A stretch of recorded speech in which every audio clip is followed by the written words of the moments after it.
जय माता दी मेरी बहनों। आज नवरात्रि का 8वां दिन है, जिसे हम सब दुर्गा अष्टमी या महाअष्टमी भी कहते हैं। यह दिन बहुत ही विशेष और पवित्र होता है।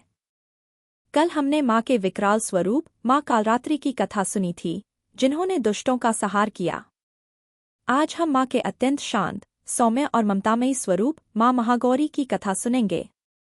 जैसे कल माँ ने दुष्टों के लिए काल का रूप लिया था, आज वही माँ अपने भक्तों के लिए शांति और पवित्रता का सागर है।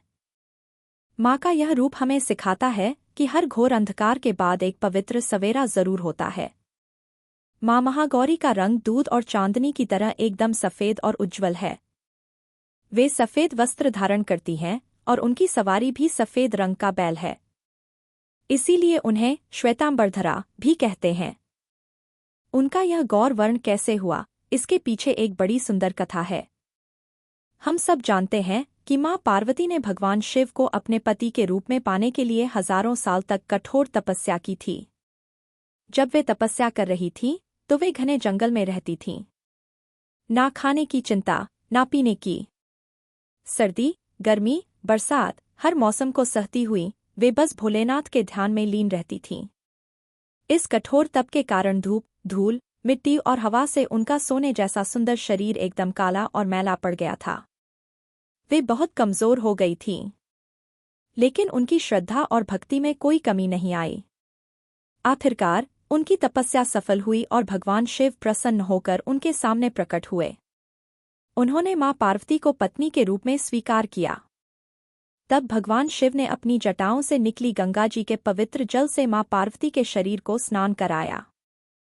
गंगा का पवित्र जल लगते ही माँ के शरीर से सारी धूल मिट्टी और मैल बह गया और उनका शरीर बिजली की तरह चमकने लगा।